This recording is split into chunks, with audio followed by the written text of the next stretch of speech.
আমরা বাংলাদেশ ব্যাংক থেকে জানতে পেরেছি যে 1,42,000 কোটি টাকা আটকিয়ে রয়েছে। এটা হচ্ছে আমাদের গ্রাহকদের আমানত। এই আমানতের টাকা আটকিয়ে রেখে ওনারা এখন বিভিন্ন ধরনের আইন প্রণয়ন ক্রিয়েট করেছেন, বিগত গভর্নর থেকে শুরু করে এখন অবধি। তো সেই আইন এবং কালো আইনের মাধ্যমে আমরা সবাই এখন একদম কোণঠাসা হয়ে গেছি এবং আমাদের এখন কোনো কিছু করার অপশন নাই। আর আমরা একটা মধ্যবিত্ত ফ্যামিলি, মধ্যবিত্ত পরিবারে বসবাস করি। আমরা না পারি কারো কাছে চাইতে, না পারি কারো কাছে হাত পাততে। ফলে আমরা এমন একটা সিচুয়েশনে দাঁড়িয়ে গেছি, আবার আমরা রাজপথে নামতেও লজ্জা পাই।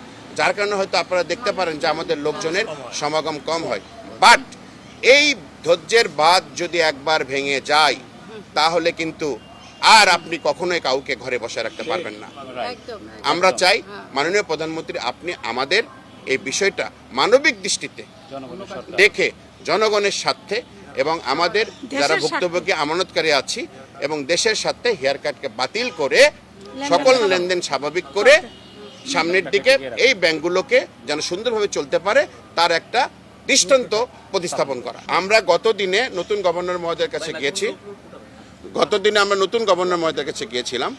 উনি বলেছেন যে আমি নতুন, আমি এখনো কোনো কিছু বুঝে উঠিনি, আমার পক্ষে এখনো পুরোটা বিষয় অবগত হওয়া সম্ভব হয়নি বিধায় উনি আমাদের সাথে দেখা করতে অস্বীকৃতি জ্ঞাপন করেছিলেন।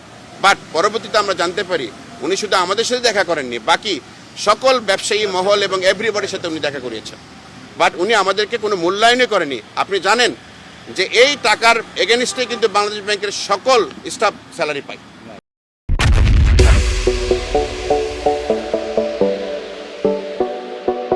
Including governor. এটা জনগণের টাকা দিয়ে কিন্তু তারা পরিচালিত। তারা আজকে আমাদের আমানতের টাকা গচ্ছিত রেখে তারা চলছে, কিন্তু তারা আমাদের সাথে একটু সাক্ষাৎ করবে সেই সময়টা তাদের নাই। তারা আমাদেরকে মূল্যায়ন দিচ্ছে না। আজকে আমরা কোন দেশে বসবাস করি যে আজকে আমরা আমাদের নিজের টাকা পাওয়ার জন্য আজকে রাজপথে দৌড়াচ্ছি, রোজা থাকা অবস্থায় আজকে আমরা এই মা বোনেরা ভাইরা এসেছি এবং আজকে আমরা রাস্তায় ঘুরে বেড়াচ্ছি। আমাদের কোনো ফিউচার কি, এটার হোপ কি আমরা কেউ জানি না। মাননীয় প্রধানমন্ত্রী এখন অনেক কিছু উন্নয়নের কাজ করছেন, উনি ফ্যামিলি কার্ড দিচ্ছেন, আরও অনেক কিছু করছেন। আমরা ডেফিনেটলি এগুলোকে স্বাগত জানাই, আমরা এনকারেজ করি ওনাকে, উনি খুব ভালো কাজ করছে। কিন্তু অন দ্য আদার হ্যান্ড আমাদের যে আমানতের টাকাটা আছে এটা কি খুব বড় একটা অ্যামাউন্ট না। উনি চাইলেই কোনো একটা জায়গা থেকে কোনো একটা ফান্ড থেকে এটা অ্যাডজাস্টমেন্ট দিতে পারে। কারণ আমাদের দেশে আপনি জানেন লক্ষ কোটি হাজার কোটি টাকার একনেকে বাজেট পাস হয়। এটা তার কাছে খুবই সামান্য একটা বাজেট। এটা আমাদের প্রাণের দাবি, আমাদের এই চাওয়া। এটা দিলে আল্লাহ, ওপর আল্লাহ আছে, আমরা আছি, আমরা সবাই ওনার জন্য দোয়া করব। বেগম খালেদা জিয়াউর রহমান ওনারা কেমন ছিলেন এবং তাদের মানসিকতা কেমন ছিল এবং উনি তারই উত্তরসূরি এবং আমরা জানি যে উনি আমাদের প্রতি কোনো অন্যায় অবিচার করবেন না।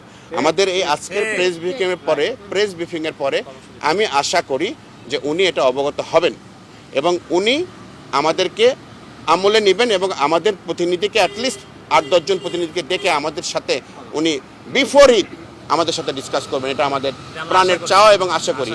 আর যদি এটা না হয় তাহলে আগামী 7ই এপ্রিল, আবারও বলি আগামী 7ই এপ্রিল আমরা বাংলাদেশ ব্যাংকের সামনে লাগাতার কর্মসূচি দেব এবং আমাদের দাবি আদায় না হওয়া পর্যন্ত আমরা রাজপথ ছাড়ব না। দয়া করে আমাদের লজ্জা ভেঙে দিবেন না, আমাদের ধৈর্যের বাঁধ চ্যুত করবেন না।